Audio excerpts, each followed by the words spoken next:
In by Guendouzi, Welbeck scores! It's taken 4 minutes for the Gunners to fire.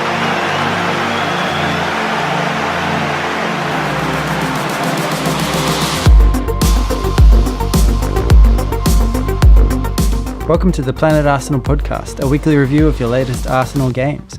This week we'll cover the Everton and Brentford games, Petr Cech's comments about Arsene Wenger, and Ramsay's latest contract debacle. I'm Elliott William, once again with my good friend Danny Williams. What are your thoughts on the Everton game? Yeah, a win's a win. 3 points is what we wanted. 3 points is what they got.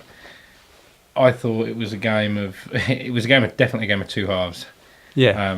And on watching it, you know, we were poor in the first half. Extremely poor in the first half. And we, you know, there were chances there that Everton could probably have taken something, and we do have Petr Cech to thank for a bit of that. Yeah, man of the match, easily.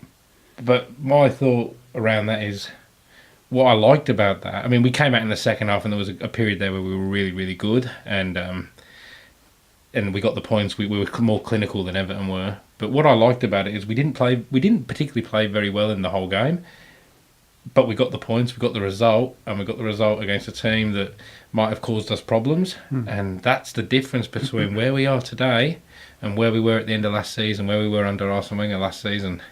That's the tangible difference, I think, that we're seeing with a few of the games recently. Yeah.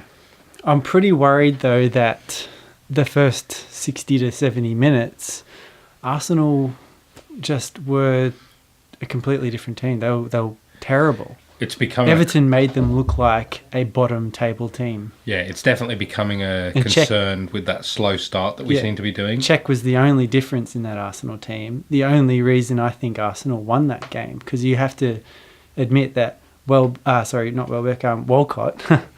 should have scored. Should have scored. Calvert-Lewin should have scored as well.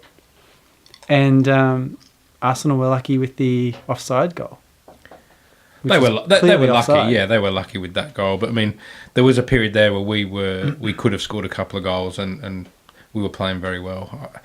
Like I said, I'm happy with the result. I'm happy with the way the team is we're starting to get. It's in flashes. We're seeing what they want to do. The results are there, and that's the difference. But the team was playing a bit better maybe last season, but we weren't getting the results. We were getting bullied and harassed. And one thing I noticed in this game with the Everton game was Mustafi made a few mistakes again. And one of his mistakes actually has resulted in Sokratis getting injured. Yeah. But right after Sokratis got injured, and this is what you spoke about in the last episode, was him barking orders.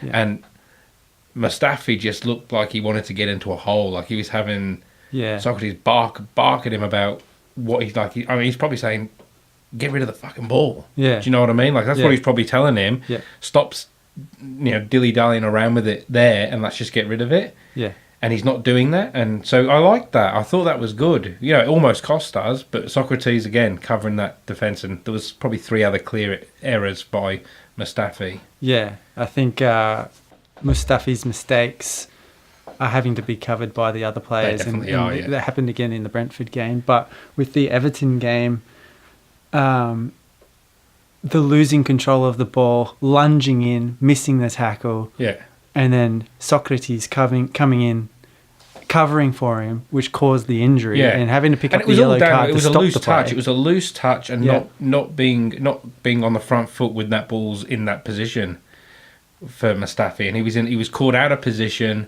It was a loose touch, and Everton pounced on it, and we were lucky Sokratis was on the ball, and it was almost like he knew he had to bring him down, and Sokratis for me did the right thing and was I've been really impressed with him over the last few games. I was very unsure at first. So was I. Yeah. But I was very concerned that we were buying an older player towards the end of his career, coming in. Everyone had been saying that he's already seen the best days of his career. And the pre-season wasn't really great for Sokratis either, obviously because he's just into a brand new team. But these last few games, he's definitely proved solid. himself. He's like a big lump of a fellow who's commanding. I'm happy. And he seems quicker. I don't know whether you think that from what we saw in pre-season. He definitely seems quicker. The stats that came out at Arsenal is that he's the second or third quickest in the team. You wouldn't have thought that, but yeah, he's definitely he's impressed me. Yeah, he's probably on the right path to solidifying that Arsenal defence that's been such a massive problem over the last few seasons. Mustafi, though, on the other hand, I think needs to sit on the bench and get some perspective. Holding, when he came on, I think played far better than Mustafi. Again, he's another bloke that I've been impressed with since he's come on in the last few games. Yeah. And he had a big opportunity in the Brentford game as well. Coming into that, he did nothing wrong in the grand scheme of things. He didn't do anything wrong in the Vorskla game. Yeah, he's come on when Socrates went off, and he shored up as well next to Mustafi, and we kept the clean sheet. So I was impressed with that. For me, his distribution, his passing from the back and playing out, it was really good. I was quite impressed with that. It wasn't so good against Brentford. I think there was some loose touches on that, but yeah, he's got an opportunity now because Koscielny will come back, and we're all gonna. I guess everyone's asking how is he gonna come back? What's his condition and level gonna be? We all hope that it is. I think he's on track to come back, maybe possibly earlier than we expected, because they were saying originally probably January, but he could be back in December. I've seen some videos on the official Arsenal channel of him in the training centre and that, putting weight and running, and so I hope he comes back earlier, and I hope he comes back fit, because I do think him and Socrates together, I think that's a good defence. I'd be quite happy with that if Koscielny plays to the level we know he can play at, and Socrates keeps going the way he's going. Yeah, I think Mustafi needs to be threatened in that position by the likes of Koscielny or Holding, yeah. I think Mustafi has probably become too complacent. There must be something there with him, because Wenger spent £30 million. He shows glimpses of it. That tackle that Socrates did, where he slid in and did bring the play down, and he wins the ball. Mustafi has glimpses of that. Yeah. But then he does it 10 other times in the game and gets it completely wrong. I feel like he spends so much of the time on the ground. Yeah, he goes to ground far. He's slipping over, or he's mistiming challenges. Maybe he needs that perspective on the bench and watching other players. I definitely think that wouldn't hurt. Drive him a bit. It's just about whether is it a false storm with Rob Holding? Is he gonna come in? But I always think back in the FA Cup final, Rob Holding was man of the match. He was fantastic. Yep. So maybe he needs the time. Maybe if we give him a run in the team, we'd get that. Yeah. What do you think of moving on? Petr Cech's comments coming out this week, saying that Emery has that mentality to win ugly that Arsene Wenger didn't. One thing I've noticed with not just Petr Cech, but the whole Arsenal team, the everything you're getting from the official Arsenal channel, everything you're getting on the Twitter and Instagram, it's all a very concise message. It's the same message, and it's that they're working so hard, and they're all pulling in the same direction, and they've never worked this, and that's what you want to see. I think that's great. I think it's a bit harsh on that Wenger didn't like to. That it was completely different under Wenger. I think we'd gone stale. I definitely think we had a bit of a soft underbelly, but that it comes down to the players that are on the pitch. And back then Petr Cech was one of them. Do you agree that they won ugly? I kind of don't, because I don't think we're winning games like when we had the Invincibles team, and we went through that season and just ground out results, and were able to get in and get dirty with the rougher teams and that. I don't think we've got that yet, but I definitely think there's been an improvement in the mentality of the team. I definitely think they all seem to be accountable for the direction that the team's going, and in the Brentford game you'll see that there was the pressing. I thought was different. It was different to what I'd seen recently. They seem to really press on the front foot. They seem to be that pressing game was evident right from the front, and they were really putting Brentford. And yeah, it was Brentford, and we should be doing that. We should be beating them, but they are a championship team, and we just have to look at Man United's result to see that these aren't all easy games. Yeah. But they seem to have press and harass, and they seem to.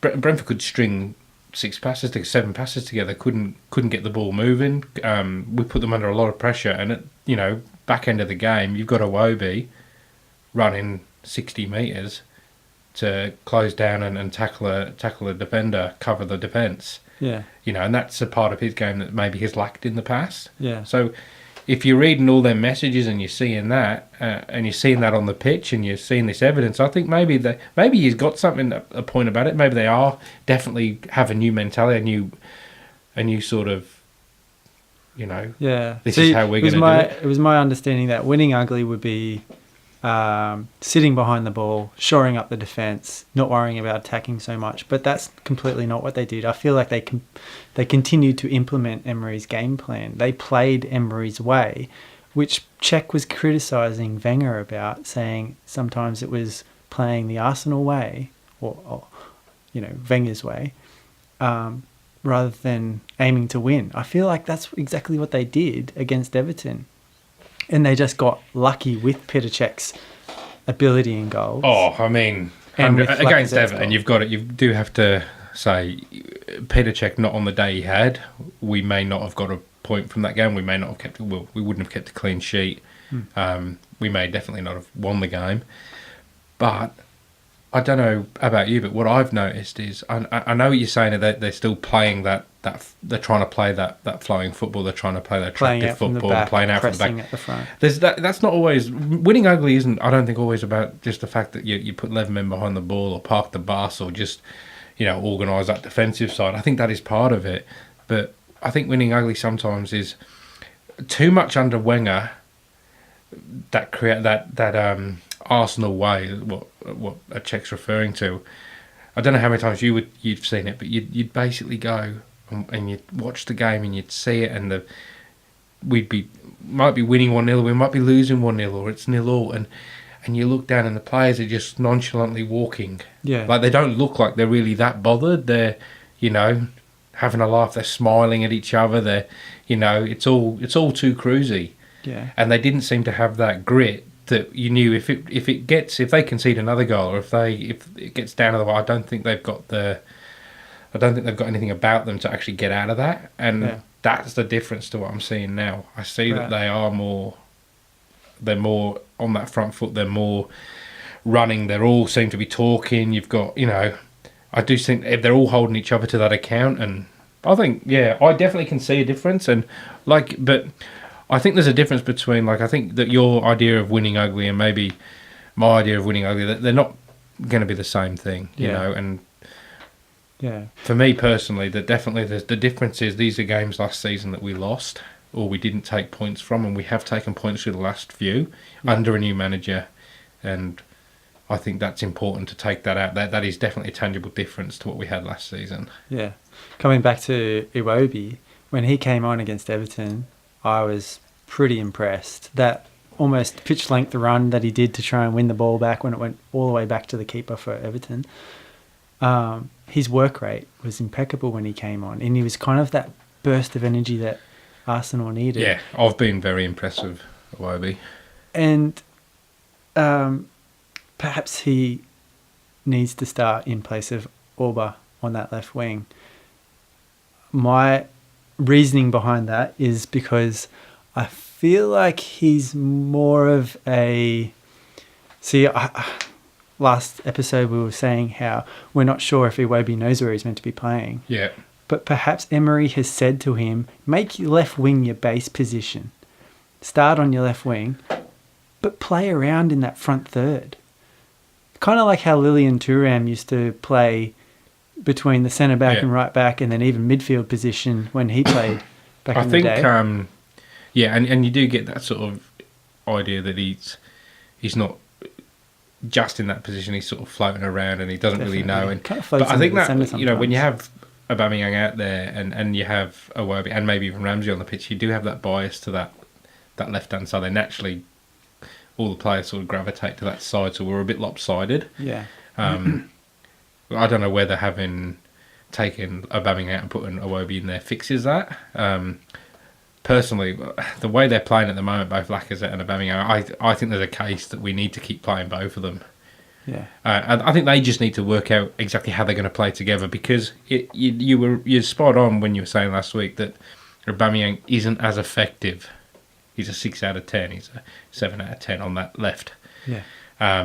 But can you put him up front now with the way Lacazette's playing? It's difficult because Lacazette is probably playing the best I've seen him play in an Arsenal shirt, and that's great.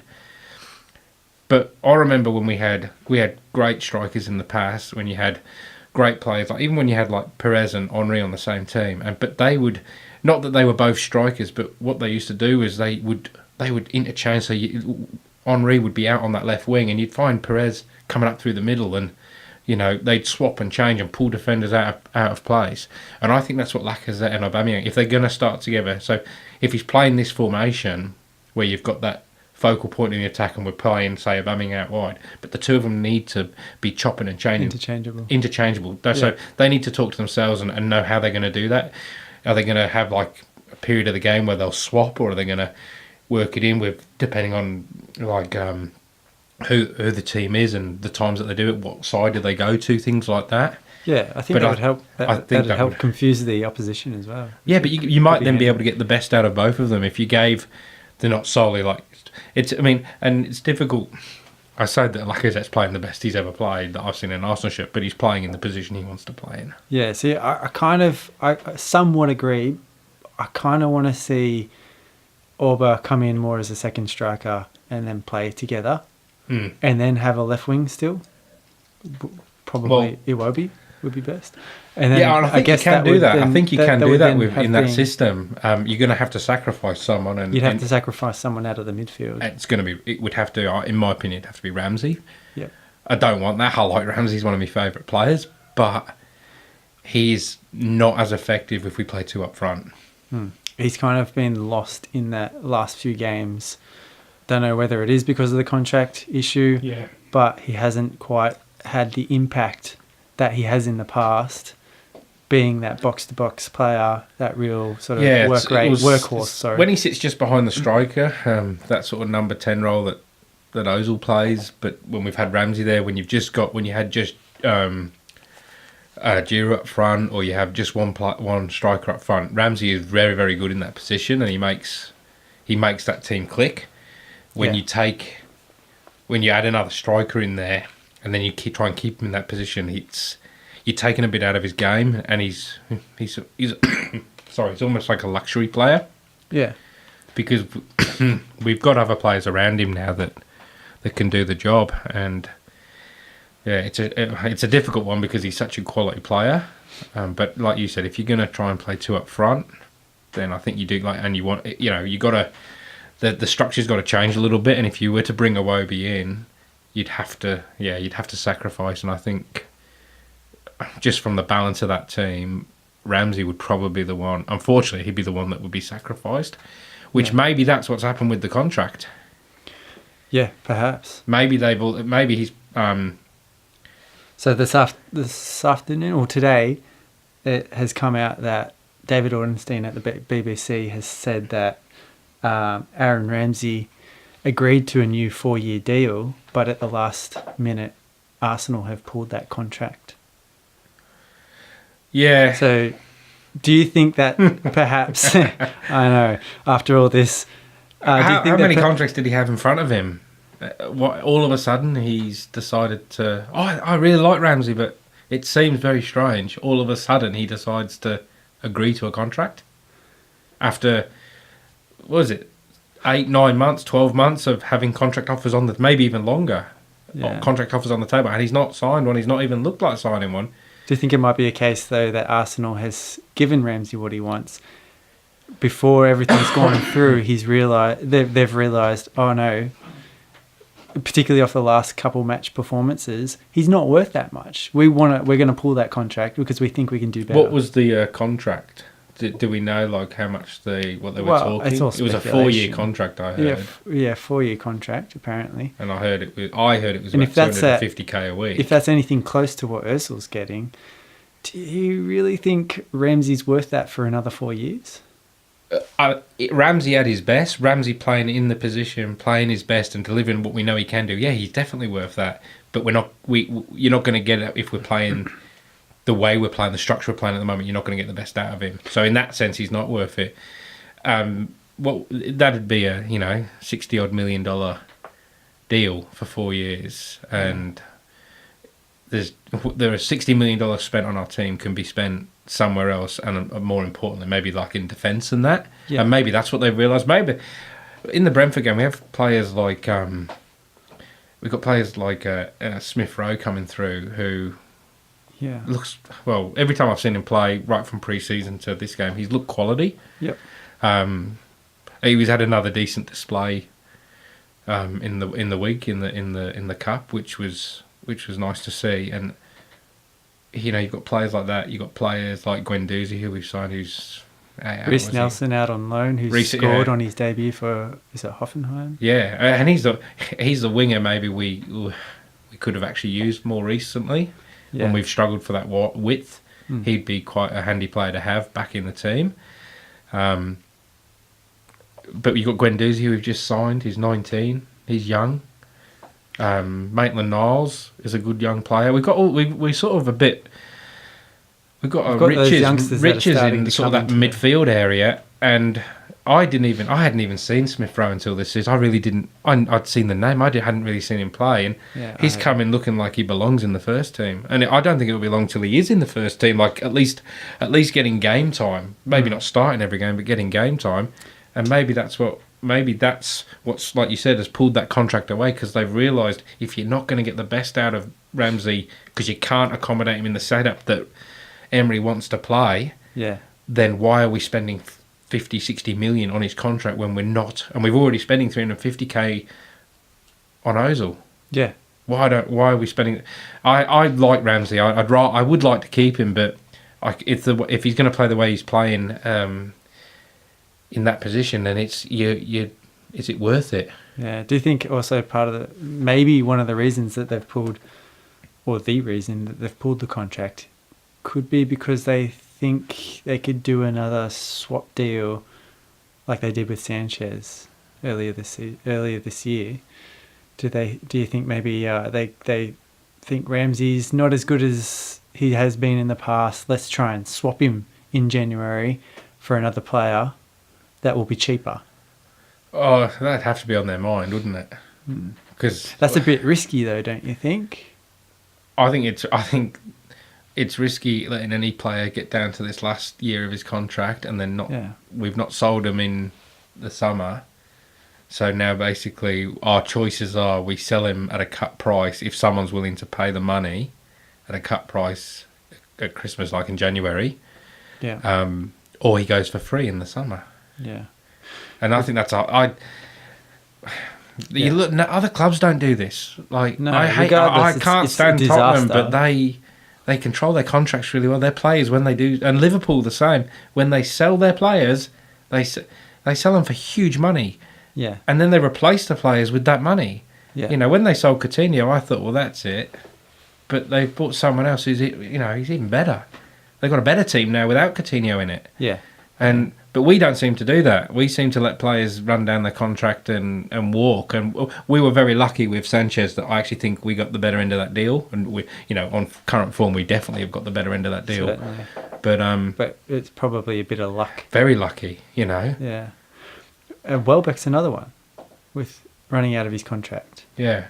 And arguably the best start to any of his seasons so far. Well, he's in the shop window, isn't he? Four goals. And he's never really been that consistent scorer, but this season he's starting to look like an actual striker. He's another player that you don't want to be letting him run down his contract and going for nothing. No, that's right. He's even proving to a point that he should be starting in the team. He's making it very difficult for for Emery at the moment because he's got 3 strikers that are all scoring goals now, and he realistically probably can only pick 2 of them at the most. Welbeck could potentially play that left wing or right wing. Yeah, he's versatile.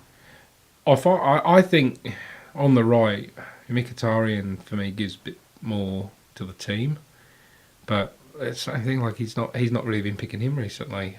Yeah. But the whole contract situation, it's not a good one, and hopefully with the new guys in the directors of football and technical and things like that, we've got Raul. Sven Millentat and Raul Salelli. Yeah. I think with those people in those positions, hopefully this contracting doesn't happen. Hopefully they start tying them down to longer contracts, even if they're not a player that we'd want in the team. Like right now, like someone like a Mustafi, we need to be keeping them on a contract though, so that we can sell them. As an Arsenal fan. Yeah, it's so frustrating knowing that you're going to lose your best players for nothing. Yep. And we're not replacing them. Like. It's just losing money at the end of the day. Yeah. And when you do that, you don't bring in the best players that you can. No. I mean, you've got to try and recover the ground of money that you lost. It's probably a hangover from the Wenger era. These players on these sort of contracts. Yeah. It definitely was a theme that happened sort of those last few years of Wenger's time with the club. And, some of the young players we've actually signed on longer-term contracts recently, so maybe that is a sign that we're going to actually...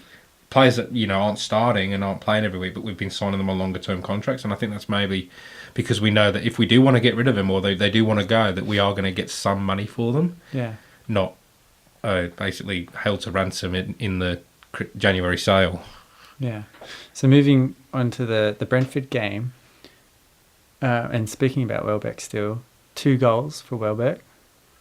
You gotta think, man, when's he gonna start? When's he going to become part of that starting 11? Well, who do you drop? Sort of been, it's really difficult, and it's difficult to assess how Welbeck would be against the top tier type of teams, because in the past he hasn't really performed. Hasn't stepped up, yeah. Perhaps he doesn't play that traditional striker role and plays out on the left instead of Iwobi or instead of Alba. I think a combination of him and Iwobi maybe on that left could work. But doing that, are you saying that when you're not going to play Lacazette and Aubameyang, then you're only going to play one of them? See, my ideal would be to have Auba and Laka up front as a pair, and then Iwobi or Welbeck, left wing, Mkhitaryan, right wing. And then you drop someone out of the midfield. So more like the 4-4 sort of 2. Yeah. I think with Arsenal, with what we have, I just think that formation, I don't think it would work because I think our midfield would get overrun in games, especially games against people like Liverpool and Man City, and they'd get, and Tottenham, we'd get overrun in midfield. The balance of the team, I think, is better when we play that, what they're playing now, which is the... you have to look at teams like Atletico Madrid, though. They employ more of a 4-4-2 formation, and it works incredibly well defensively for them. They're one of the best defensive teams in the world. Is that not our biggest problem right now, too? Yeah, I don't think we've got the personnel at the back to... I don't know. I think we'd lose something if we had, let's just say you put Welbeck on one wing, you put Mkhitaryan on the other wing, and who would you put in your centre? Who would you have as your midfielders? It'd have to be Torreira. Yep. Playing an attacking midfielder would be tricky because you don't want it to be a T shape from that midfield to the front line. So I feel like you'd have to put Guendouzi in. And when we do that, I don't think we'd have... The midfield would get overrun. I don't think we'd have the... if you've got Welbeck, Guendouzi and Torreira, I don't think you're getting the ammunition to those... You've now all of a sudden got Welbeck and Lacazette up front, but I don't think we're going to get the ammunition to them. I don't think we're going to get enough balls to them. Well, you have to say in the first 60 to 70 minutes of the Everton game, Auber and Laka were quiet as, because they didn't get that service, and because it was breaking down in that midfield. So perhaps a change of structure would allow for them to get more service from that midfield, from the back line, going forward. Yeah, I can see what you're saying. I personally, I don't think the personnel that we've got, because I think to get the best out of those two up front, I think you need Ozil playing in that sort of number 10 role, providing for those two guys. Because if you did that, I mean, he's phenomenal. When he's on his day and he can get them balls into the box, or get them balls out to those players, he's phenomenal. And I think you need that. And I think having... One thing I've noticed with both the Everton game and... with the Everton game and the recent game where Torreira's come on, I, in the last episode, slammed Xhaka. And I will actually say I've been slightly more impressed with the way he's played. He's definitely, by having that shield on the defensive shield, it's freed up Xhaka to... Actually, completely forgot about Xhaka. Instead of Guendouzi, I'd probably put Xhaka in. Yeah, I mean, he probably... His passing in the last few games would allow, I think, them to get some... I just think you've then got 350,000... Yeah, you're wasting Ramsay you're wasting Guendouzi. You're wasting all that. I think having the four at the back, you've got 4-2-3-1 sort of thing. I think that allows that midfield to consolidate, and I think you get the defence that you need, that shielding play that protects that back line. But then is also one thing I've liked with Torreira is his passing in range is pinpoint, and I've noticed with his he's good with the free kicks, and he's much more than just a defensive midfielder. I think he's got a lot to his game, but when you offer that shield, we allow then to play people like Xhaka and Ozil to be released, and they can play their game. And I've definitely seen an improvement in that. I think that formation works. I think it's about getting the two at the front. So irrespective of whether you're saying we're going to put someone on the wing, I think if you're having Lacazette and Aubameyang in those positions, their chemistry up in that top end of the pitch has to maybe improve a little bit. It's not bad, but it has to improve. They have to work out a way that we get the best out of both of them. Yeah. So Leno in the Brentford game, what was your impressions with him? I think for the first little mistake at the start, it has to come. You can put it down to nerves. You can't really just blame unfortunate. him. Yeah, it was. You can't really blame him for that. The one thing he hasn't really been consistently playing. So it's funny. The one thing he's renowned for, we've been told, he has a bit of almost a bit like Petr Cech, but he didn't do a lot wrong. He wasn't out of position for their goal. I mean, I think he could have saved it. Yeah. So I was going to ask from the replays, it looked to me as though he didn't quite extend himself, and I feel like he moved quite late. Was that because he couldn't see the ball? I think that's exactly it. I don't think he sees the ball. I don't think he sees when it's struck properly. Is that not his fault though? That's definitely something that he will be. Job he'll be annoyed with that. Because if you're a keeper and you don't see when the ball is struck, or you can't see the exact positioning of that ball, your reactions are always going to be that little bit later, and you're going to put yourself in that position where you're going to potentially concede a goal, and that's what happened. And I think he'll be disappointed with that. Yeah. But on the whole, I thought his footwork was pretty good all game. It was a fairly assured display. I definitely think. I think he's still going to struggle to break into the first team now with the way Cech's playing. Well, I think Cech's improving with his footwork after that Everton game. There's a bit of a shaky start for Cech against Everton as well, but I think he's improving. I see improvement in Cech with his footwork, and I think the defence have to get it through their head that they can't just pass in the ball and then he's not worry about it. He's not as good with the ball at his feet as what Leno is. What you get with Leno, I think you noticed he basically just, as he gets the ball, he's looking. He already knows where that ball's going to go, and his distribution is a bit better and a bit more a bit crisper and smoother than Cech's. Cech sort of is more worried. I think he's probably more worried with that ball coming back to him. He wants to make sure that he's got it under control, and all them things are going to eat into that time when he can actually distribute it. But yeah, Cech himself as a goalkeeper, though, he's been almost faultless this season. Yeah. He's certainly not going to get dropped. No, you can't. You couldn't drop him. Yeah, so for the time being, Leno is going to share that role maybe with the Cups and Europe.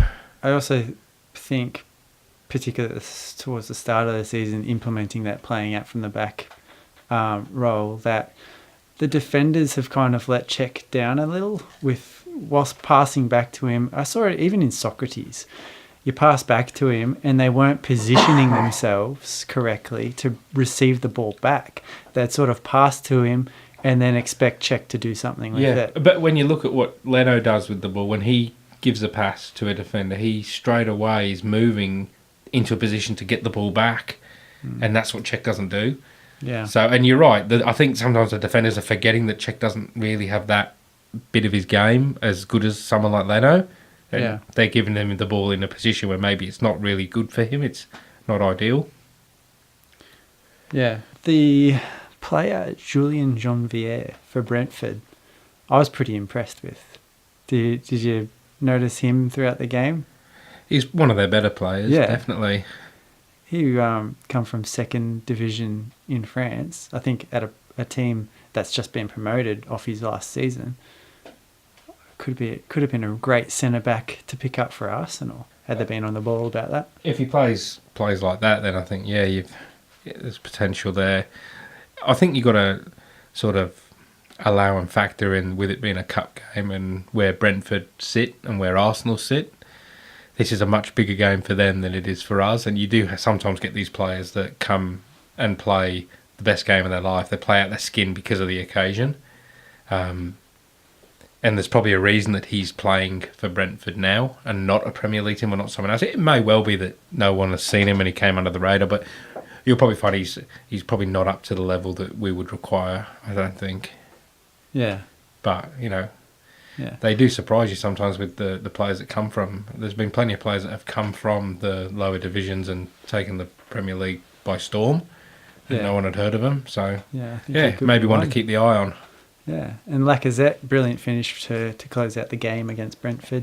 Classic striker goal. Brilliant finish against Everton as well. Yeah, that was we're talking about Welbeck scoring and that, but I don't know what Welbeck is going to have to do to dislodge, say, especially Lacazette at the moment. The guy is. Yeah. It's funny though. Did you in that Everton game?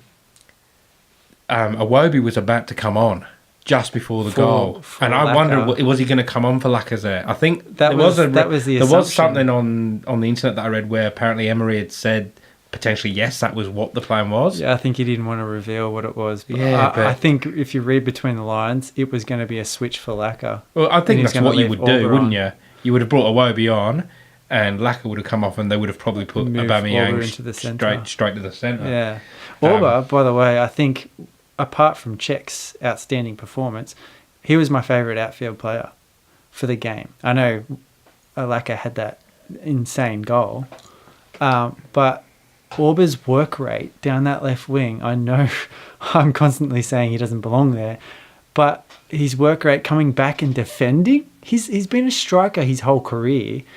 He comes back and defends as well as he does. His work rate was impeccable. I think maybe moving him into the centre would be good, but it's props to him for doing as well as he did. He definitely played well. I was impressed with him. You're right, Petr Cech was. I mean, I think it's obvious he was man of the match. He kept us in it. I thought I had my little list, and I had Lucas Torreira. Maybe I might be a bit in love with him at the moment. I don't know. I've been really impressed every time I've seen him, and maybe it's rose-coloured glasses. I'm looking for that defensive midfielder that Arsenal have just longed for so long. Maybe I'm reading too much into what he's doing, but I really thought he was good. The correlation between us winning games and that, I think maybe is coming down to his positioning. So I had him as number 2, but like you said, Aubameyang did play very well. I had Ramsay as number 3. Really?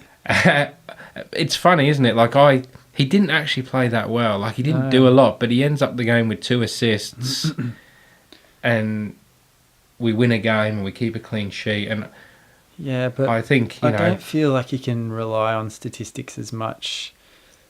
It's, I mean, observing the game, he wasn't. It wasn't a vintage Ramsay performance, and it wasn't. But I just think Mustafi had something like the most clearances out of that Brentford game or something. Yeah.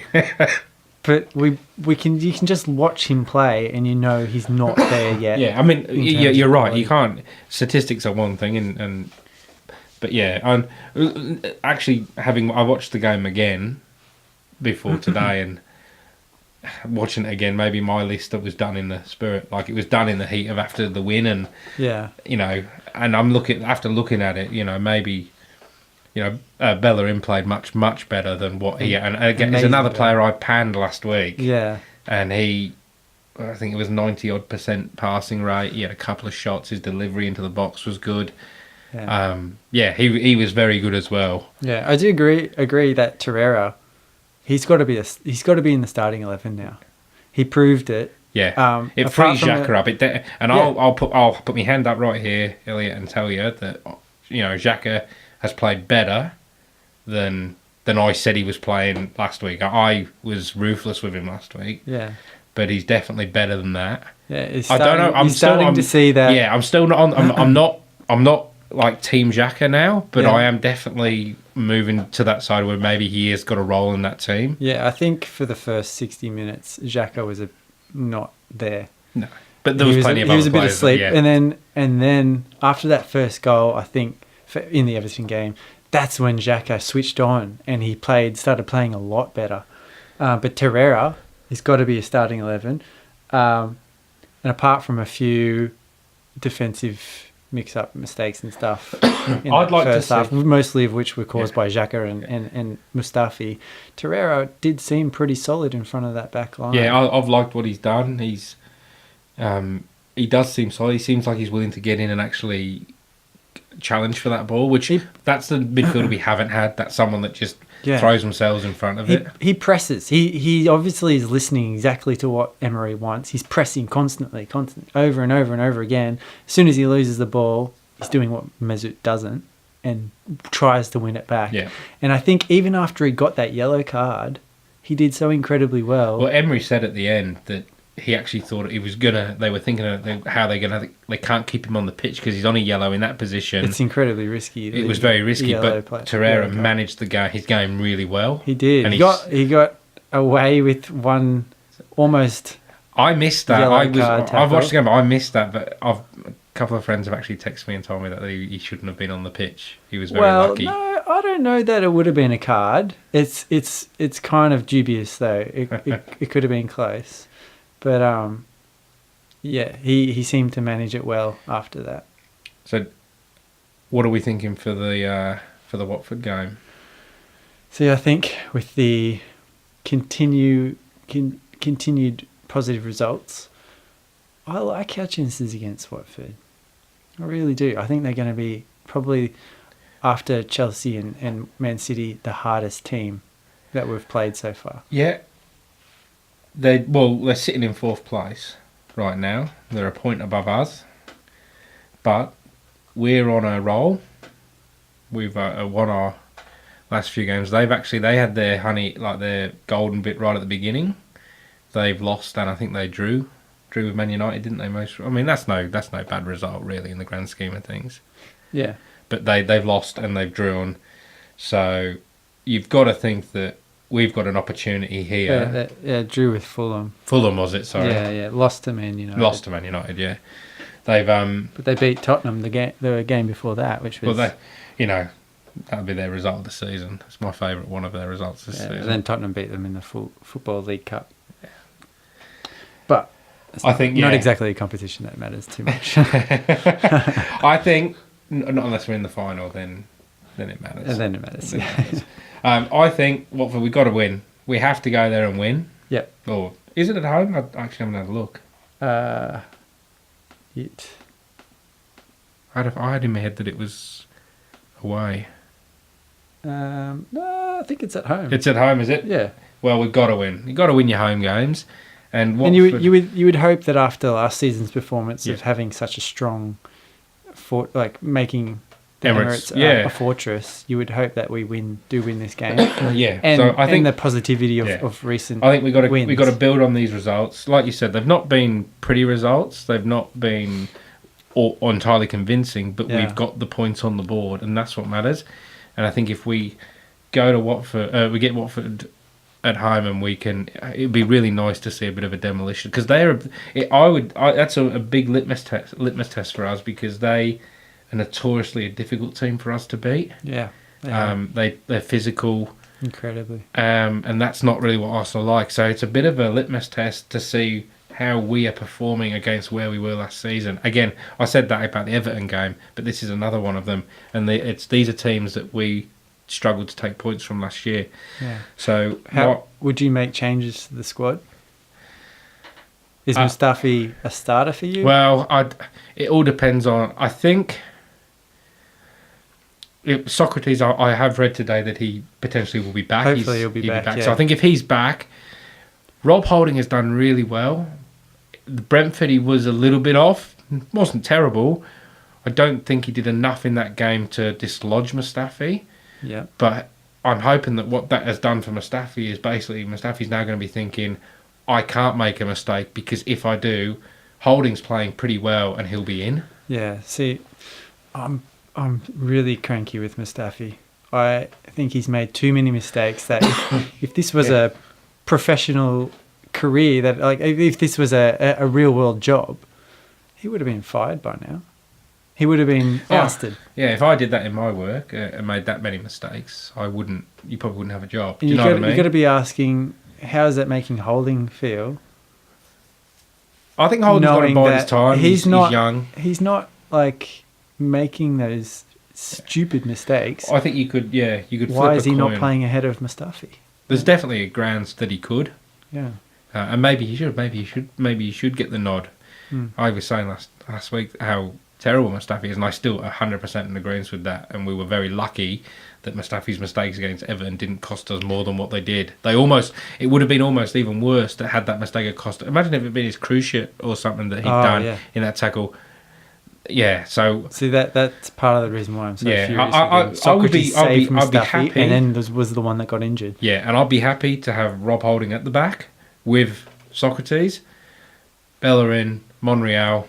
I think that's a solid defence. Yeah. If Mustafi is in there, he's not my favourite player, but I can understand where we are with him, and he's the incumbent, and they're going to give him a chance. I can understand that.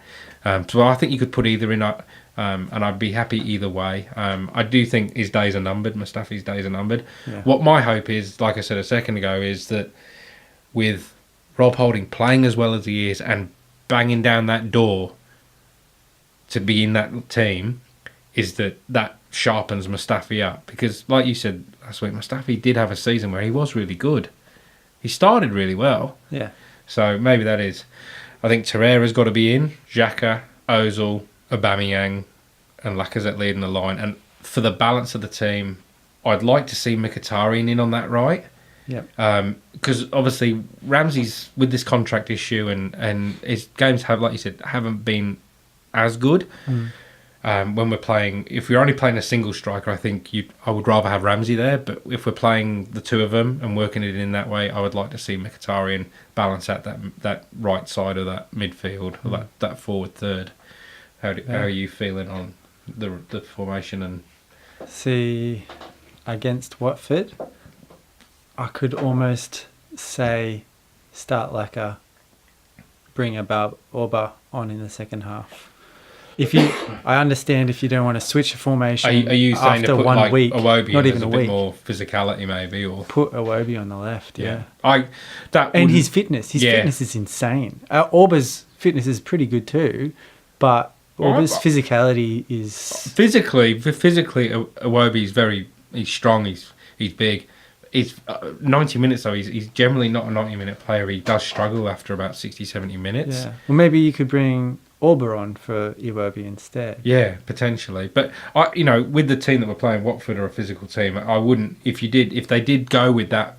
Just like I say, I think Lacazette has to play. Even though I prefer Aubameyang, just with the way Lacazette's playing, I think he has to play the goals he scored. And if you put Iwobi in there, I think him and Mkhitaryan, I think it almost balances that. Yeah. With Ozil there, it almost balances that forward third better than when you have the two. But yeah, I think you could go either way. But either one of them scenarios, I would be happy with in that game. Yeah, I'd probably drop Mustafi for Holding. You'd drop Holding. Yeah, I think Mustafi has it on him in terms of physicality, and he's going to need that. Yeah. We're going to need that in the defence for this Watford game with Troy Deeney. Yeah, definitely. But Holding, Mustafi just makes too many mistakes for me. No, I agree with you there. And he, spending so much time on the friggin' pitch, on the ground, on the turf that he does, I can't. He does go to ground in. way too often, and it cost mistakes in the last game, but it'll cost penalties on that. The majority of chances that the opposition gets come from Mustafi mistakes. 100%. I agree with that. We are on the same page there. Yeah. So maybe you've changed my mind. Maybe Rob Holding would be a better. I was in the mindset that maybe give Mustafi the chance with the fact that he knows he's got that big competition for his place. But maybe it is the chance now that we say you've had your chance and Holding's in. Yeah, I think so. Yeah, excellent. Well, that was a great chat. Thank you, mate. I really enjoyed that. That was insightful, wasn't it? Yeah. Thanks for listening to another episode of Planet Arsenal. You can subscribe to the podcast on iTunes or on most other podcast apps. Make sure to leave a review and a rating, and we'll catch you next Friday.